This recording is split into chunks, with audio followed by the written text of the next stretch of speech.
Hello everyone and welcome. Today, I will guide you through how to use Cash App Afterpay when shopping at Walmart. To start, make sure you have the Cash App installed on your phone. If you do not have it yet, go to your App Store, download it, and sign up for an account.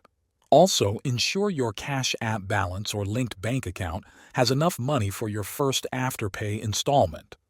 Next, open the Cash App on your phone. Look for the Afterpay option.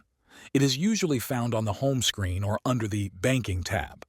Tap on Afterpay and follow the instructions to activate it. You might need to agree to terms and conditions and provide some basic information for approval. After activation, go to Walmart. You can shop either online at walmart.com or in a Walmart store.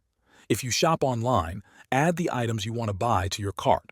When you reach the checkout page, choose Cash App Afterpay as your payment method. You will see the total amount broken down into 4 payments. Remember to pay on time to avoid any late fees. That is how you use Cash App Afterpay at Walmart.